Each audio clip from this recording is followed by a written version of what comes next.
All right, everybody, welcome back to the crossover edition, Locked On Giants, Locked On Saints. He is Ross Jackson of Locked On Saints. I am Patricia Traina of Locked On Giants. And one of these teams, Ross, is going to have to win on Sunday.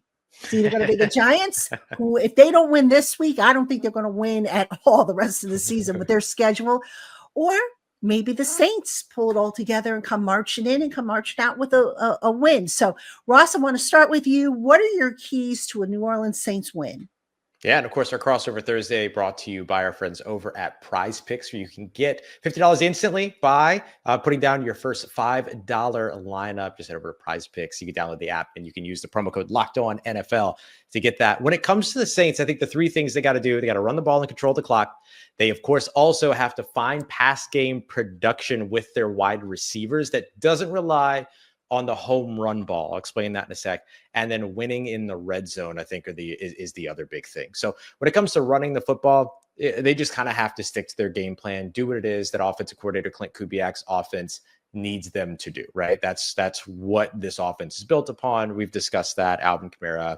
And they're going to probably get second-year running back Kendre Miller back, number 25. He's going to be a big one to watch as well. He's going to be the guy that's going to have to run between the tackles in order to complement the outside run game of Alvin Kamara. Without Taysom Hill, they need somebody to have that complementary attack.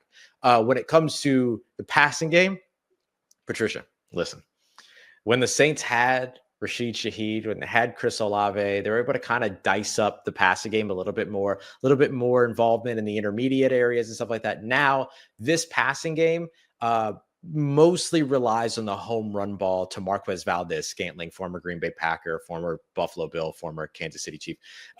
He has been kind of the jolt for this team. He's got 8 receptions on the season on 10 targets, and 4 of them are touchdowns. 3 of those touchdowns are 40 plus yards, or 3 of his receptions are 40 plus yards. That has been a huge deal for them so far. So they have to find some way, though, to be able to move the ball in the passing game without having to rely on that home run. And then winning in the red zone. The Saints came up short in the red zone, 0 for 2 last week up against the Los Angeles Rams. But then they also, on the defensive side, let up 3 touchdowns on 3 red zone possessions for the Los Angeles Rams. That used to be a place where the Saints were phenomenal early on in the season, is defending the red zone and scoring in the red zone. Got to be able to run the football there. Got to be able to rely on Alvin Kamara there, especially now without Taysom Hill. So they've got to be able to find a way to do that, because that's going to probably be the difference in this game, is can you score when you're in striking distance? Because I don't expect either of these teams necessarily light it up in terms of the big explosive plays into the end zone. They might get there, but then they've got to be able to punch it in once they get into the get in between the 20s. You know, again, so scary how similar the two teams are. The Giants, they can get to the red zone, but they've had their share of problems. But for the Giants, the biggest thing is that they've got to stop shooting themselves in the foot. All right, whether it's a penalty, whether it is a turnover, they've had turnovers in the red zone. They are not good enough to overcome these mistakes. And, you know, they average roughly 1.8 stalled scoring drives, thanks to penalties on the offensive side of the ball, which is just makes you want to pull your hair out, because it's like tough. Here you are, you think, oh, they're moving the ball, they're going to get into the end zone, and then boom, there's a penalty, and now they've got to settle for a field goal. And as you know, Ross, field goals aren't going to cut it. In these types of games. So that's got to be priority number 1. You got to play as clean of a game as possible. No false starts, no ineligible men downfield, which has been a big problem for the Giants whenever they try to run a screen, all that stuff. You just can't have that. The other thing that the Giants absolutely positively need to do, and if they don't, you're going to hear me screaming in the press box, run the ball. Oh, goodness. Tyrone Tracy, baby. All right. Now, everybody's like, oh, Saquon's off in Philadelphia. Yeah, we all miss Saquon. I miss Saquon too. But you know what? Tyrone Tracy, the rookie who they got in the 5th round of the draft this year. Another one of my favorites. Pretty good. Mm-hmm. Been pretty good, that kid. Now, the thing is, he's had 2 fumbles, I think, in the last 3 games, which obviously has to be cleaned up. This goes back to what I said before about not making mistakes. But the other thing is Brian Dable, who is now calling the plays for the Giants, he's got to stick with the run. He has this bad habit, in my opinion, of abandoning the run too soon. Yeah. You know, if you're down by 1 score, it's not like, you know, you're down by 50 scores, you know, where all of a sudden you got to go pass happy. but sometimes Dable just gets away from the run. And I think, you have to play up to your strength, which right now I would say is probably the running game, against your opponent's weakness. And you mentioned it before, Ross, the Saints' run defense has just been atrocious, just as bad as the Giants, I dare say. Yeah, and just for the specifics of this one too, where the Saints struggle the most in the run game, the Giants have produced the best. The Giants right now are 4th in the NFL when it comes to runs inside the tackles. The New Orleans Saints, bottom 11 when it comes to that. They're number 11 at the bottom side of it, right? 11th most yards allowed there. And that is where they've been consistently pushed off the line of scrimmage. So that's a place where they can find some success doing what it is that they already have done well. Yeah, absolutely. Now, the other key I'll give you, Malik Neighbors. Oh, yeah. The kid's Oh, yeah. amazing. Oh, Now yeah. here's what's interesting about Malik Neighbors. Since coming back from his concussion, he missed 2 games earlier in the season with a concussion. He has not had a 100-yard game. He has not had a touchdown reception since coming back.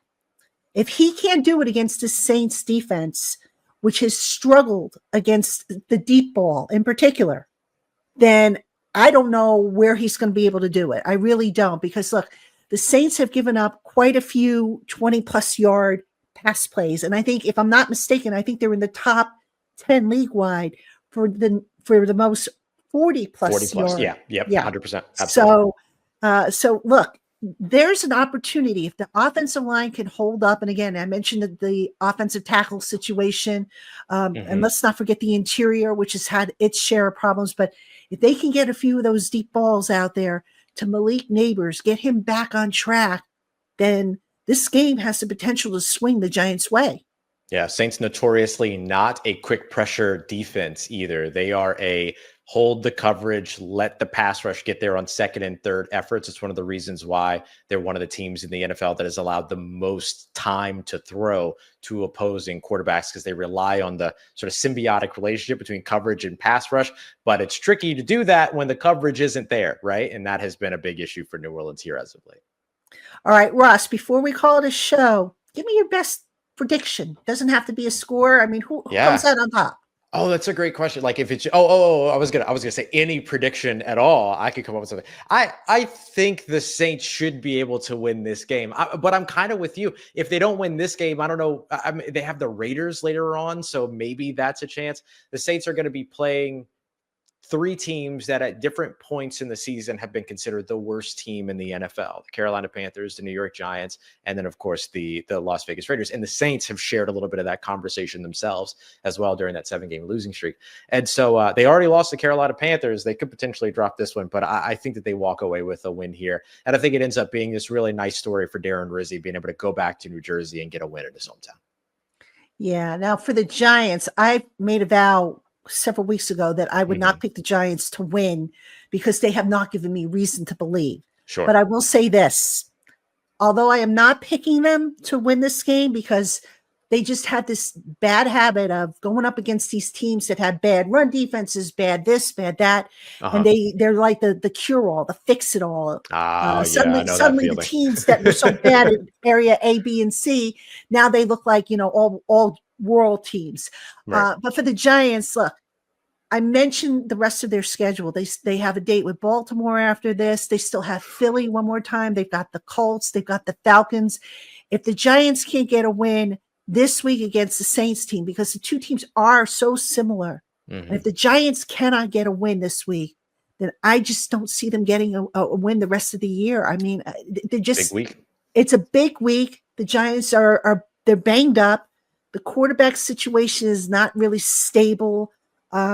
It's just an absolute mess. It's been a long, long year for us here in the land of the Giants. Yeah. And you got a head coach that's coaching for his job too. I mean, exactly. there's a lot of motivation for that Giants team. Yes, and I will add this before we close off. At Brian Dable's presser today, I don't think I've ever seen him the way he was today.